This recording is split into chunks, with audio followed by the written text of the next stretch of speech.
Welcome to the Glytamins audio presentation. In the next 20 minutes, you will learn what gallstones are, what kinds of problems they can cause, and what you can do to get rid of them.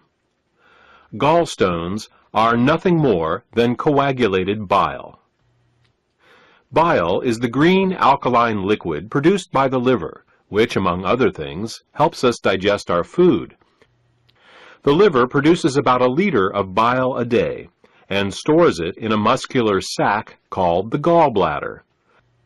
The gallbladder then squirts this bile down a tube called the common bile duct into the small intestines to mix with the food that comes from the stomach.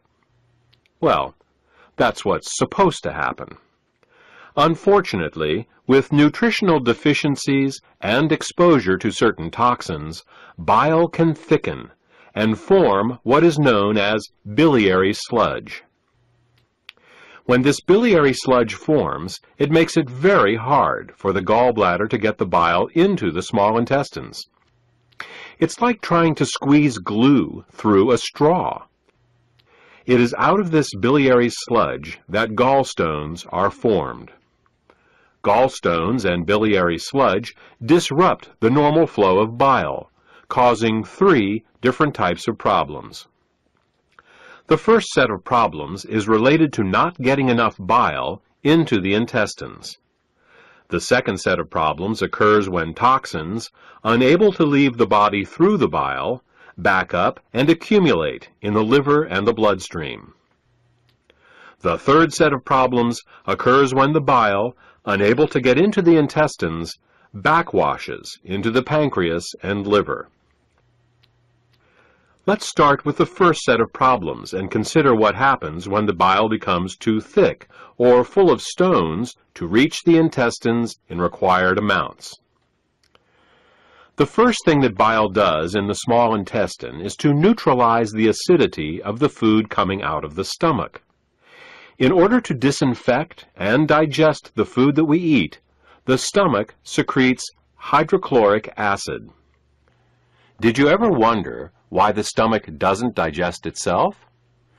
It's because the stomach has a special mucus layer that protects it from this hydrochloric acid. But the small and large intestine have no such protection. Instead, they rely on bile. Bile is a very alkaline substance, and when it comes into contact with the acidic food from the stomach, the acids are neutralized. If bile can't get into the small intestine in required amounts due to biliary sludge and gallstones, then stomach acids in the food are never fully neutralized. They can cause acid burns along the entire length of the small and large intestines, all 30+ feet of them. We experience this as indigestion, heartburn, ulcers, and all manner of digestive complaints. In essence, we are digesting our own intestines. The next thing that bile does in the intestine is to emulsify the fats and oils in the food that we eat. Emulsification is the process by which fats and oils are made water-soluble. To understand emulsification, think of soap. It's next to impossible to rinse grease off a dish with just plain water. But if you put a drop of soap on the dish, the grease washes right off. That's because soap is an emulsifier. It's what allows fats and oils to mix with water. Bile is the body's natural emulsifier, and it is what allows us to digest the fats and oils we eat. Without this emulsification process, essential fats, oils, and all the fat-soluble vitamins we eat become very difficult to absorb. Without adequate bile in the intestines, a person can end up suffering from malnutrition, regardless of the quality and/or quantity of the food that they eat. If eating fats and oils gives you indigestion, or if you have difficulty with food absorption, it could be due to biliary sludge or gallstones. The next thing that bile does in the intestines is to stimulate Peristalsis. Peristalsis is the rhythmic, wave-like motion of the intestinal muscles that moves the food through our digestive tract. If you don't get enough bile into your intestines, you're bound to be constipated, no matter how much fiber you eat.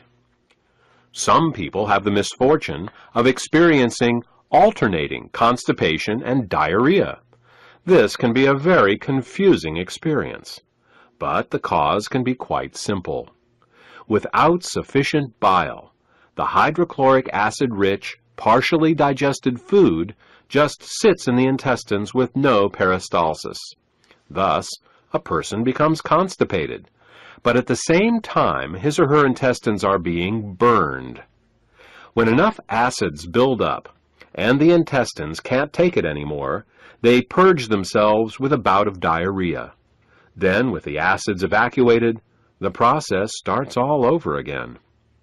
If you are experiencing problems with constipation, diarrhea, or both, biliary sludge and gallstones could be the thing the bile does as it moves through the intestines is to balance the immune system. When most people think of the immune system, they think of white blood cells floating through the bloodstream. But over 1/2 of the immune system is actually located in the intestines. The job of the immune system in the intestines is much more difficult than that in the bloodstream. Infections only rarely make it into the blood, but every day our intestines are exposed to millions of parasites, bacteria, and fungi. Because the intestinal immune system is continually at war with these microbes, it is much easier for it to become overly aggressive and start to attack our own tissue. What bile does is to regulate the intestinal immune system, helping to prevent it from becoming overly aggressive and causing autoimmune disorders. If you're suffering from a gut-related autoimmune disorder, it may be because of a blockage of bile flow. The last thing that bile does in the intestines is to kill parasites and candida. Tests show that even the healthiest person still has some degree of parasitic and fungal infection. While there are many antiparasitic and antifungal remedies available in the marketplace, most of them are mildly toxic and therefore unsuitable for daily use. If, however, your bile flow is healthy, then you have a built-in defense against parasites and candida. Well, that about covers what bile does to maintain the health of the intestines, and what happens when bile can't get into the intestines in proper amounts due to the presence of biliary sludge and gallstones. Now, let's turn our attention to what happens when biliary sludge and gallstones cause toxins to back up into the bloodstream. Just as the kidneys remove water-soluble toxins from our bodies, the liver removes fat-soluble toxins from our bodies by putting them into the bile. If the bile gets clogged up due to biliary sludge and/or gallstones, then the fat-soluble toxins can't get out, and they start to build up in the body. One of the first signs that bile is backing up is an increase in cholesterol. This happens because the only way cholesterol can leave the body is through the bile. Impaired bile excretion causes cholesterol levels to rise. It's that simple. In addition to the levels of cholesterol rising, bilirubin levels can also begin to rise. If they get to be bad enough, you can see the whites of a person's eyes, and sometimes their skin, take on a yellow tint. The technical term for this is jaundice. While an increase in cholesterol and bilirubin levels in the body is easy to recognize, the accumulation of other toxins is not. Literally thousands of toxins and chemicals are processed by the liver for removal through the bile each day. When gallstones and biliary sludge prevent these toxins from leaving the body, they begin to accumulate in the bloodstream and the tissues, causing all sorts of problems. Dissolving gallstones in biliary sludge is an often overlooked but vitally important part of any detoxification program. The last problem we will discuss, that is caused by bile backing up into the bloodstream, has to do with immune function. As we said earlier, bile plays an important role in the immune system of the intestines by keeping it from becoming overly aggressive. Unfortunately, what's good for the immune system of the intestines is terrible for the rest of the body. Studies have shown that when bile acids are present in the bloodstream, they inhibit chemotaxis and phagocytosis. These are fancy words for how well white blood cells can locate, move towards, and swallow infectious microbes. Thus, what starts out as a beneficial immunoregulative action in the intestines becomes an immunosuppressive action in the bloodstream and the tissues. These are all effects of bile backing up in the bloodstream. The final set of problems we will discuss is how biliary sludge and gallstones can affect the neighboring organs. In addition to bile acids backing up into the bloodstream, bile can also back up into the pancreas and liver, where it can cause alkaline burns.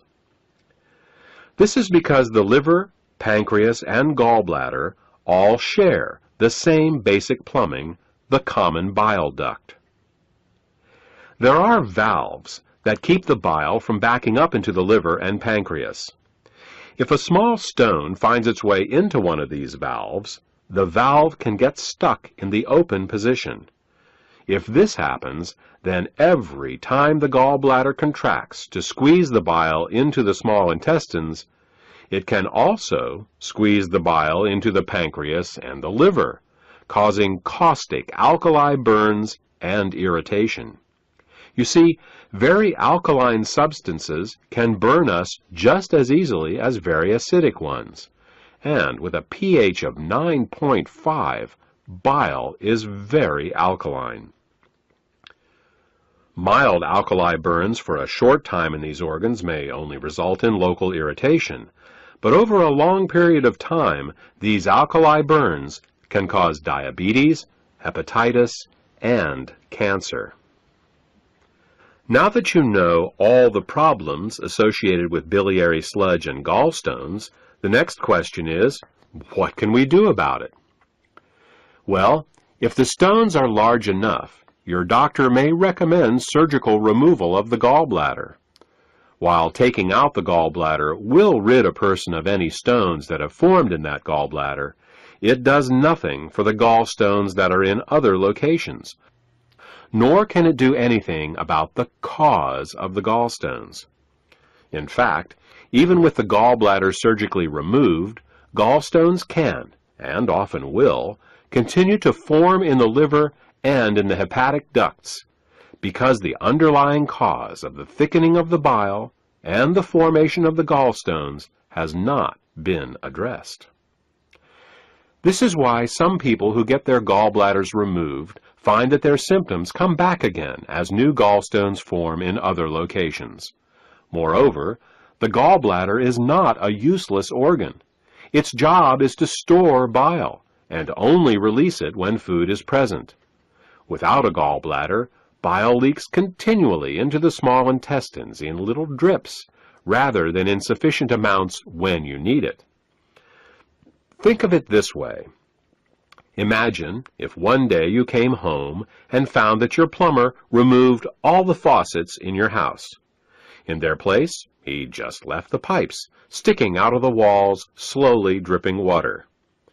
Without the faucet's ability to control water flow, not only would you be wasting water when you didn't need it, but you wouldn't be able to get enough when you did.